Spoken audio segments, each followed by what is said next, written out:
Marine drive, Calicut. ഇനി നമ്മുടെ ലക്ഷ്യം ഇവിടെയാണ്, മലപ്പുറം. മറൈൻ ഡ്രൈവിലെയും കാലിക്കറ്റിലെയും അനുഭവമായിരിക്കില്ല നമുക്കിവിടെ ഉണ്ടാവുക. നീ പറഞ്ഞത് വളരെ ശരിയാ. നമ്മുടെ സമരത്തെ അനുകൂലിക്കുന്നവർ വളരെ കുറവാ ഇവിടെ. എന്ത് വില കൊടുത്താലും ഈ സമരം ഇവിടെ വെച്ച് തന്നെ നടത്തണം.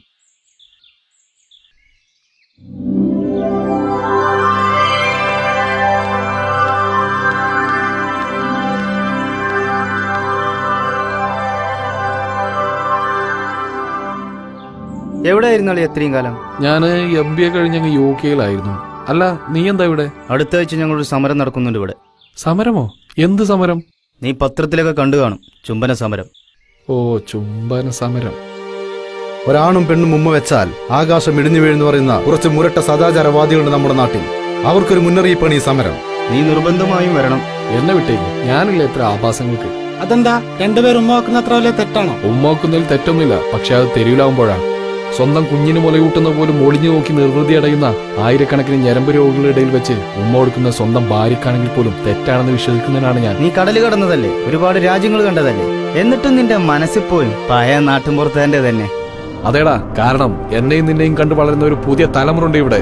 ഇന്ന് നീയും ഞാനും ഒക്കെ ഉമ്മ കൊടുക്കാൻ തെരുവിലിറങ്ങിയ നാളെ ഇവരൊക്കെ ഗേൾഫ്രണ്ടിനെയും കൂട്ടി വീട്ടിൽ വരും പൂശാൻ. എനിക്ക് 2 പെങ്ങന്മാരാ, അതുകൊണ്ട് ഞാനില്ല ഇത്ര ആഭാസങ്ങൾക്ക്. പല യൂറോപ്യൻ രാജ്യങ്ങളിലും പബ്ലിക്കായിട്ടാ സെക്സ് ചെയ്യുന്നത്. എന്നിട്ടും നമ്മുടെ നാട്ടിൽ ഉമ്മ വെക്കാനുള്ള സ്വാതന്ത്ര്യം പോലും ഇല്ലേ? കഷ്ടം. നമ്മുടെ നാട്ടിലും പബ്ലിക്കായിട്ട് സെക്സ് ചെയ്യുന്നുണ്ട്, പക്ഷെ അത് മനുഷ്യരല്ല, നായ്ക്കളാണ്. നമ്മളൊക്കെ മനുഷ്യരല്ലേ? അല്ല, ഞാനൊന്ന് ചോദിച്ചോട്ടെ, നിങ്ങളുടെയൊക്കെ ഭാര്യയോ പെങ്ങളെയോ മറ്റൊരുത്തൻ കിസ് ചെയ്താ ഇതുപോലെ നോക്കി നിൽക്കുവോ? എല്ലാവർക്കും ചോദിക്കാനുള്ളത് ഇതേ ചോദ്യമാണ്. എന്റെ പെങ്ങൾ, എന്റെ ഭാര്യ, അവർ 2 വ്യക്തികളാണ്. അവർക്ക് അവരുടേതായ സ്വാതന്ത്ര്യങ്ങളുണ്ട്. അതിൽ ഞാനെന്തിനു കൈ കടത്തണം? Okay, so best of luck. Thank you. ആരാളിയാ ഇവൻ? പഴയ ക്ലാസ്മേറ്റ് ആയിരുന്നു, ഇപ്പൊ വലിയ സദാചാരക്കാരൻ. ഇവനെ പോലെയുള്ളവർ കാരണമാണ് നമ്മുടെ നാട് ഇന്നീ ഗതിയിലായത്.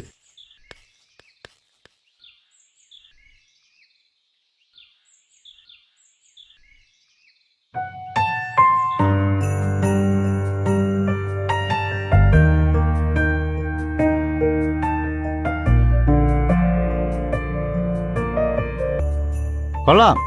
ഇതാണ് നാം വിഭാവനം ചെയ്യുന്ന കേരളം. ഇതുപോലെ സ്വതന്ത്രമായി ചുംബിക്കാനുള്ള അവകാശം എല്ലാവർക്കും ലഭിക്കണം.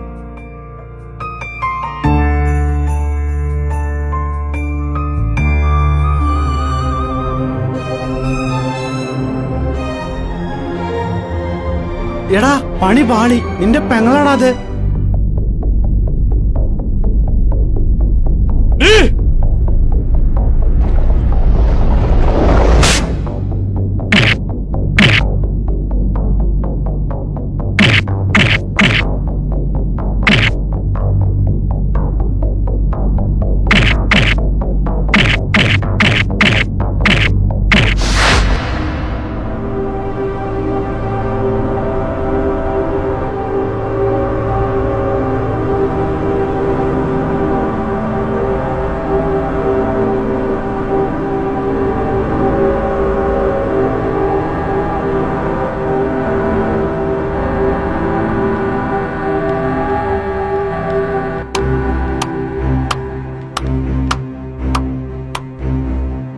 ഇത്ര നേരം ചുംബന സമരത്തിന് വേണ്ടി ഘോരഘോരം വാദിച്ച നിന്റെ പെങ്ങളുടെ മുഖത്ത് മറ്റൊരുത്തൻ ചുണ്ടമർത്തപ്പോ എന്തേ?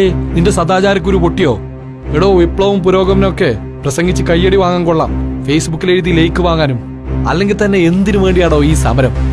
കന്യമാസത്തിലെ കടിമൂത്ത തെരുവ് നായ്ക്കളെ പോലെ പിസയും ബർഗറും തിന്ന് കൊഴുത്തുമുഴുത്ത ശരീരത്തിനുള്ളിലെ മൂടുമൂലയും കുലുക്കിടക്കുന്ന അഭിനവ കൊച്ചമ്മമാർക്കും പിന്നെ ദാ നിങ്ങളെ പോലുള്ളവരുടെയും കാമദാഹം തീർക്കാനുള്ള വിളനിലമാക്കി മാറ്റിയിരുത്തി ഈ തെരുവുകൾ.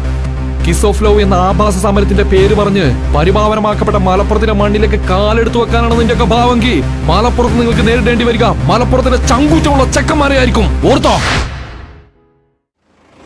ചുംബന സമരമായിട്ട് മലപ്പുറത്ത് പറയാനൊന്നുമില്ല, ചെയ്യാനോ. നിങ്ങളാ സമരം കൊണ്ട് ഇങ്ങോട്ട് വന്നാലേ മലപ്പുറത്തേക്ക് വന്നാൽ ഞങ്ങളെ മേത്താണ് വിത്താക്കി. ഓലക്കീലെ സമരം കൊണ്ട് വന്നാൽ മുട്ടുംകാൽ തച്ചാണ്ട് ഓടിച്ചു. സമരം നടത്താനേ മലപ്പുറത്ത് വന്നിട്ടുണ്ടെങ്കിൽ കാല് രണ്ടും ഉണ്ടാവൂല. ചുംബന സമരം മലപ്പുറത്തോ? കോൺഗ്രസ് ചെയ്യുന്ന കൈയാണത്, ഒന്ന് വെച്ചാട് വരും. സമരം അത് ഒരു മൂളല്ലയ്യാ, മുത്തം കൊടുക്കുന്നതാ. എന്നാ ഇത്